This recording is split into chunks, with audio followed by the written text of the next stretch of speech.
We're from Austin Elementary. Where it's time for HCISD.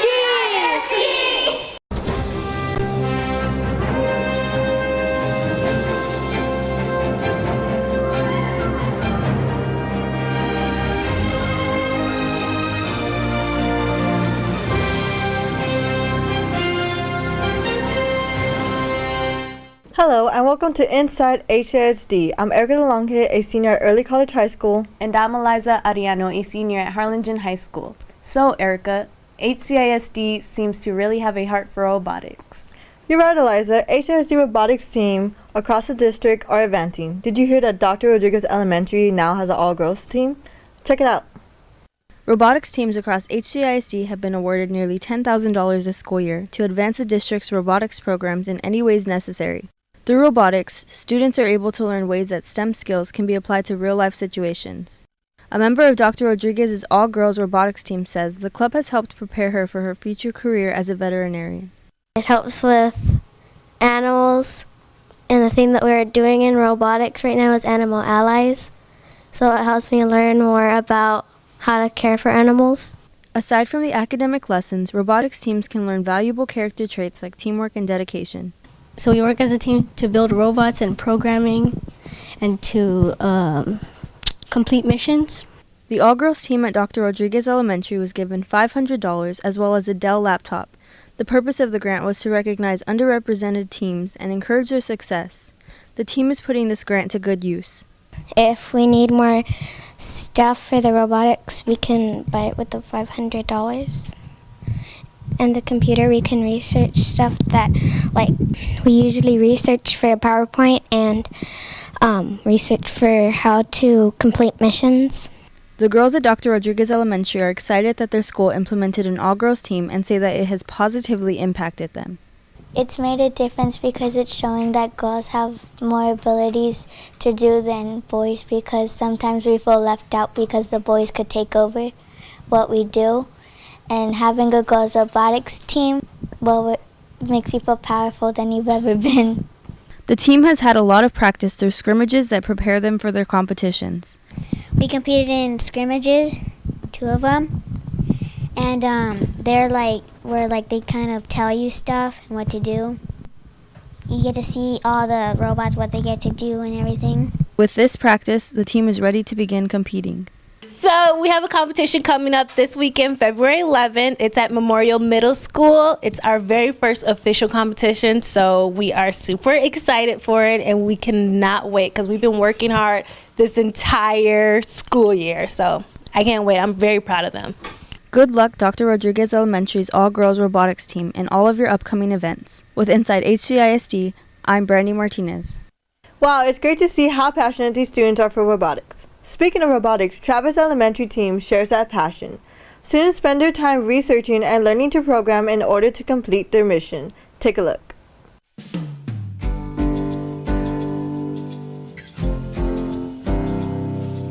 Lately, students have been trying their hand at the robotics program at Travis Elementary.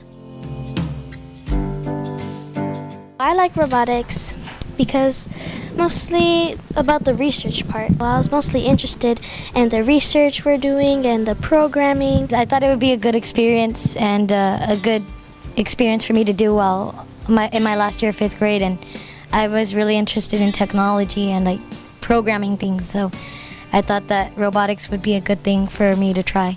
Programming is basically we get the robot and we use different types of coding and different types of codes to tell it what to do, and right now we're trying to accomplish all these missions. And for the robot, you just use a tablet or computer and you put all the codes in, and then you download it to the robot and you let it play out to see what it does. There are 15 missions that we have to accomplish. We are on mission 3, and so we have to program the robot to do the missions, and the more missions we do, we get more points. Despite their young age, the kids are more knowledgeable at programming and coding than most people.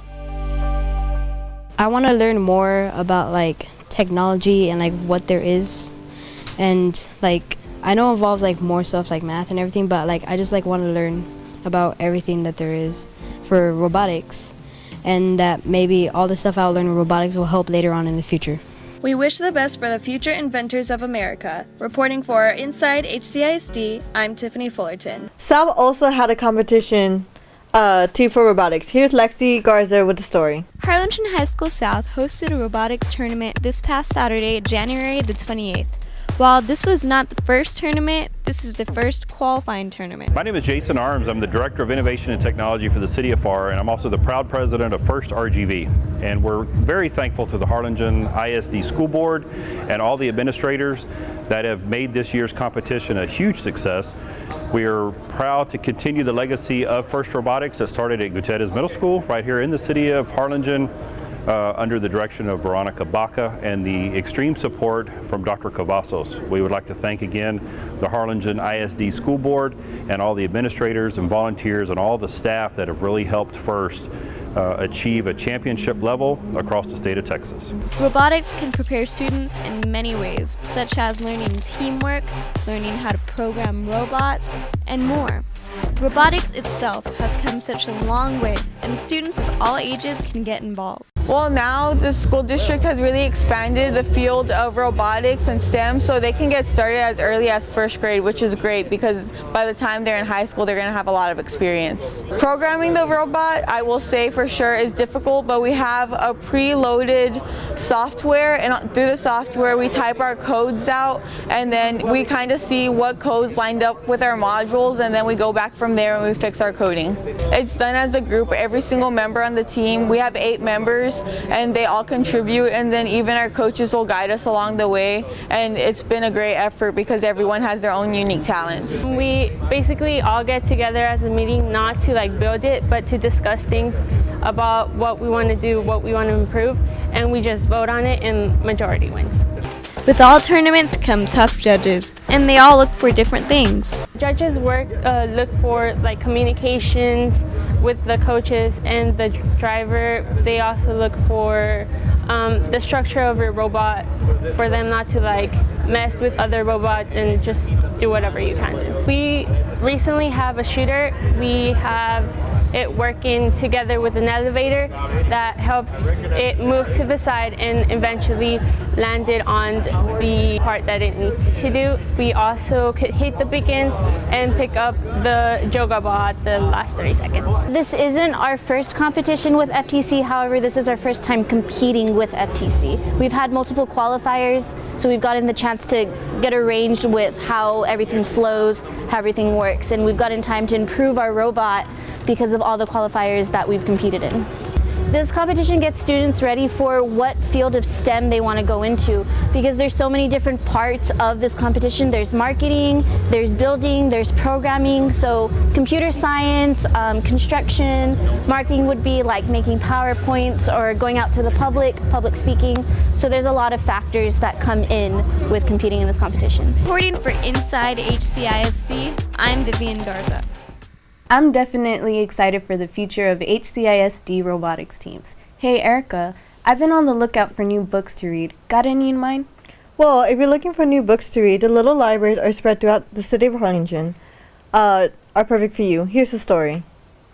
Alejandro Moniz, a junior at Harlingen High School, was assigned a project to go out into the community and make a difference. He decided the way he was going to give back was to improve literacy with kids. So he asked for book donations for the little libraries in Harlingen. So for my European history class, we're required to orchestrate a project that helps either the undereducated or the less fortunate, so I decided to help children literacy, which is something I care about in the community, so I did this little library project. Alejandro made it easier for people to go to the public parks and grab a book to read. The little libraries are located at McKinley Park, Pendleton Park, and Rangeville Park. Little libraries are like little wooden houses. They look almost like bird houses, and pretty much what they do is kids or anyone can go in and place a book in there or take one out, and it just allows people to improve literacy because it's free and they don't have to go anywhere like the public library or their local library. Books are not checked out and don't have a time limit, but once you're done with them, return it and grab another one. So the books actually we don't keep track of. So we just place a certain amount of books in there, and we check on it every so often to make sure they're still full, and if they're not, then we place more in there, and if there is, then we just leave it. So the next time you're at the park, grab a book to read. Reporting for Inside HCISD, I'm Erika DeLonge. That seems like an awesome opportunity. Here's something you don't want to miss. Harlingen South's Latin Club has been organizing their first annual talent show in Ludi Olympika. Here's Alec Perez with the story. Harlingen High School South will be hosting their first ever talent show at Ludi Olympika. The talent show will begin at 4 p.m., hosted by the Latin Club, who went to compete last year in Houston, Texas, and Indiana. We're preparing for the talent show by bringing in students that can showcase their talents, such as orchestra and ensemble. We're involving people that play string instruments, band instruments, and we're also involving choir that can showcase their talents in singing, such as in the beginning we're even having Julia Bender, the choir president, that will present to us a national anthem as well. Events will take place all throughout the high school, but the main places will be the mini stadium and mini gym. As a historian or a history teacher, I find it very impelling to be a part of this when it comes to the idea that when you think of the history of the Olympics, nations would be at war. They would put their swords down and their shields down and compete in the purest events such as running, jumping, and throwing.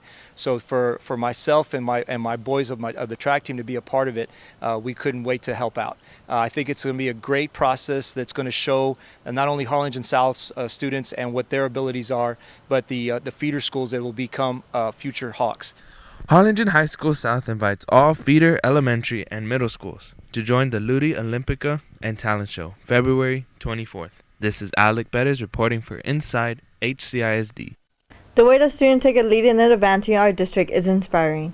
You're right. One group of students at Sam Houston Elementary began the STARS program, where they volunteer their time and spend it with special needs kids. Here's more on that. Sam Houston Elementary started up a new program centered on guidance counseling. Mrs. Sylvia, a counselor at Sam Houston, created small groups needed to help students through any personal, academic, or social needs that they may have. We had groups for parents who are separated or divorced. We also had grief groups. We have stress busters, which helps with kids who struggle with stress in any form or manner. Any kind of group that might be helpful to build their academic needs and also help them with their personal and social needs as well. The STARS group that began was one of the students made a suggestion, because I did ask for any other suggestions that were not on the survey, and one of the students did suggest that we have a group where we could help our special needs population here at Sam Houston.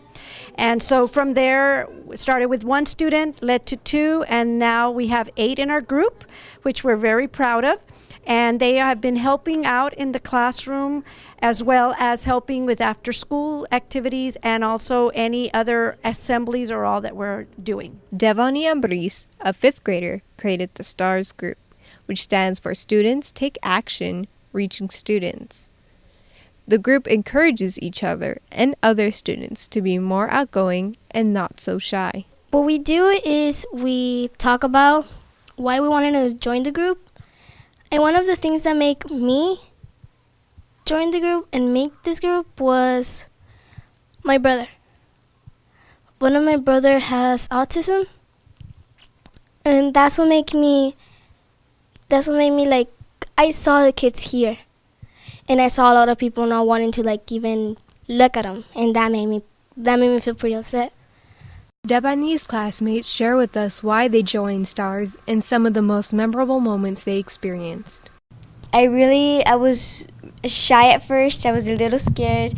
But when I got in there and I started helping them build things, play with sand, sing, or do things that I've never seen them do before, I felt so proud of myself. I started to cry a little, and it felt wonderful. I had like this big feeling knowing that I'm doing something right for other people.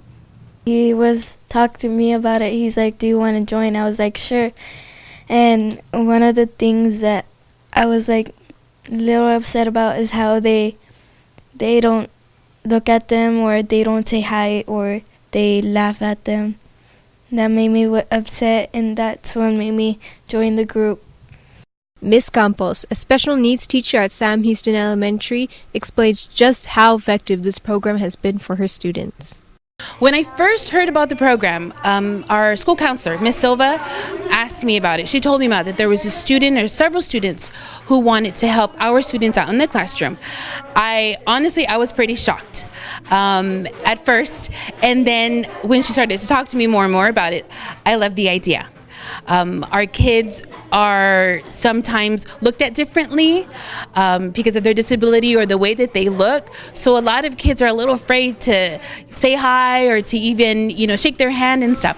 So when I heard that we had kids from the school wanting to help my classroom, I was thrilled. I'm really, really, really excited about this program that we're having in the campus. Since our kids were kind of kept, not necessarily to themselves, but since a lot of the general ed kids were a little shy, it really does affect them.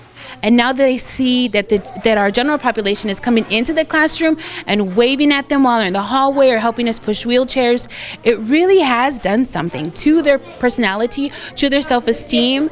I've noticed that even in the classroom, they interact with each other more. They'll go up to one another. They'll kind of look at each other. They'll touch each other's hands. So I have seen a growth in my students, which is a great blessing, and I'm really, really pleased and I'm thankful that this program has started in our campus. I hope this program continues to grow, and I wish the children the best of luck. I'm Bella Martinez reporting for INside HCISD. What an amazing program and an excellent learning experience. Well, that wraps up this episode of INside HCISD. Don't forget to subscribe to our YouTube channel. And like our Facebook page. Until next time, I'm Erika. And I'm Aliza. Thanks for watching.